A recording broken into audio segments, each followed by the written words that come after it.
Hi all, welcome back to my YouTube channel. ಆರೋಗ್ಯವಾಗಿರಬೇಕು ಅಂತ ಅಂದರೆ ಆರೋಗ್ಯಕರವಾದಂತಹ ಆಹಾರವನ್ನು ಸೇವಿಸಬೇಕು.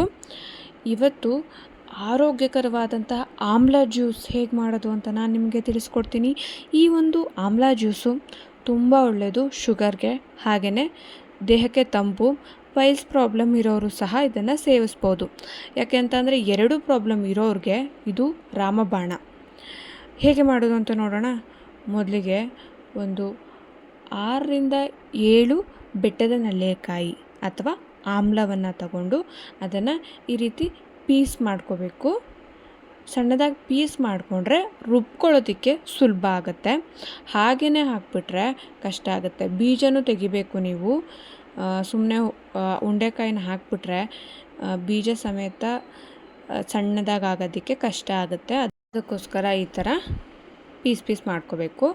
ಈ ಒಂದು ಆಮ್ಲ ಹಾರ್ಟಿಗೆ ಒಳ್ಳೆಯದು, ಡೈಜೆಷನ್ ಚೆನ್ನಾಗಾಗುತ್ತೆ, ಸ್ಕಿನ್ನಿಗೆ ಒಳ್ಳೆಯದು. ಶುಗರ್ ಯಾರಿಗಿರುತ್ತೆ ಅವ್ರಿಗೆ ರಾಮಬಾಣ ಅಂತಲೇ ಹೇಳ್ಬೋದು. ರೆಗ್ಯುಲರಾಗಿ ಸೇವನೆ ಮಾಡೋದ್ರಿಂದ ಪೈಲ್ಸ್ ಪ್ರಾಬ್ಲಮ್ ಇರೋರ್ಗು, ದೇಹಕ್ಕೆ ತಂಪಾಗೋದ್ರಿಂದ ಪೈಲ್ಸ್ ಪ್ರಾಬ್ಲಮ್ ಇರೋರ್ಗು ಒಳ್ಳೆಯದು. ಈ ಥರ ತುಂಬಾ ಆರೋಗ್ಯಕರವಾದಂತಹ ಆಮ್ಲ ಜ್ಯೂಸನ್ನ ಪ್ರತಿನಿತ್ಯ ಕುಡಿಯೋದು ಒಳ್ಳೆಯದು.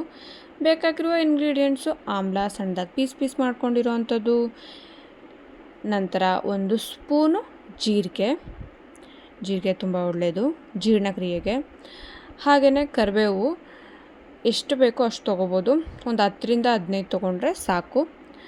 ಮತ್ತು ಶುಂಠಿ ಒಂದು ಅರ್ಧ ಇಂಚ್ ಆಗೋವಷ್ಟು ಶುಂಠಿಯನ್ನು ಸಣ್ಣದಾಗಿ ಪೀಸ್ ಮಾಡಿಕೊಂಡು ನೀರನ್ನು ಹಾಕ್ಕೊಂಡು ಚೆನ್ನಾಗಿ ಸಣ್ಣಗಾಗೋವರೆಗೂ ಮಿಕ್ಸಿ ಜಾರ್ಗೆ ಹಾಕ್ಕೊಂಡು ರುಬ್ಕೋಬೋದು.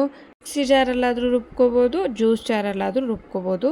At the end of the moment ಸಣ್ಣದಾಗಿ ರುಬ್ಕೊಂಡ್ರೆ ಸೋಸ್ಕೊಳ್ಳೋದಕ್ಕೆ ಈಸಿ ಆಗುತ್ತೆ ಅಂತ. ವೇಸ್ಟ್ ಆಗೋದಿಲ್ಲ ತುಂಬ. ನೀವೇನು ಸೋಸ್ಕೊಂಡಿರ್ತೀರ ಜಾಲರಿಯಲ್ಲಿ ಮೇಲೆ ಏನು ಬರುತ್ತೆ ಅದು ನೀವು ಜಾಸ್ತಿ ದಪ್ಪಗೆ ರುಬ್ಕೊಂಡ್ರೆ ವೇಸ್ಟ್ ಆಗುತ್ತೆ. ಸಣ್ಣಗೆ ರುಬ್ಕೊಂಡ್ರೆ ಏನೂ ವೇಸ್ಟ್ ಆಗೋಲ್ಲ. ಮ್ಯಾಕ್ಸಿಮಮ್ ನೀವು ಕುಡಿಯೋದಕ್ಕೆ ಈಸಿ ಆಗುತ್ತೆ. ಲಾಸ್ಟಲ್ಲಿ ಈ ರುಬ್ಕೊಂಡಿದ್ದ ಮಿಶ್ರಣವನ್ನು ಸೋಸ್ಕೊಂಡು ರುಚಿಗೆ ತಕ್ಕಷ್ಟು ಉಪ್ಪನ್ನು ಹಾಕ್ಕೊಂಡು ಒಂದು ಹಾಫ್ ಹೋಳಷ್ಟು ಲೆಮನನ್ನು ಈ ಥರ ಇಂಟ್ಕೋಬೇಕು. ಲೆಮನ್ ರಸವನ್ನು ಹಾಕ್ಕೋಬೇಕು, ಮಿಕ್ಸ್ ಮಾಡ್ಕೋಬೇಕು. ಆಲ್ಮೋಸ್ಟ್ ಆಗಿದೆ ಆಮ್ಲ ಜ್ಯೂಸು. ಸರ್ವ್ ಮಾಡ್ಕೊಳ್ತಾ ಇದ್ದೀನಿ ಗ್ಲಾಸ್ಗೆ ಹಾಕ್ಕೊಂಡು. ಕುಡಿತಾ ಇರೋದೆ ಆರೋಗ್ಯವಾಗಿರೋದೆ. ನೀವು ಪ್ರತಿನಿತ್ಯ ಕುಡಿಯೋಕ್ಕೆ ಸಾಧ್ಯ ಆದರೆ ಕುಡೀರಿ. ಸಾಧ್ಯ ಆಗಿಲ್ಲ ಅಂತಂದರೆ ವಾರಕ್ಕೆ 2ರಿಂದ 3 ಬಾರಿ ಕುಡಿದ್ರೂ ಸಹ ಒಳ್ಳೆಯದು. ನೀವು ಸಹ ಇದನ್ನು ಮನೆಯಲ್ಲಿ ಟ್ರೈ ಮಾಡಿ. ಹೇಗಿತ್ತು ಅಂತ ಕಮೆಂಟ್ ಸೆಕ್ಷನಲ್ಲಿ ಕಮೆಂಟ್ ಮಾಡಿ. ನನ್ನ ಚಾನಲನ್ನು ಸಬ್ಸ್ಕ್ರೈಬ್ ಮಾಡಿ, ಲೈಕ್ ಮಾಡಿ, ಶೇರ್ ಮಾಡಿ, ಸಪೋರ್ಟ್ ಮಾಡಿ.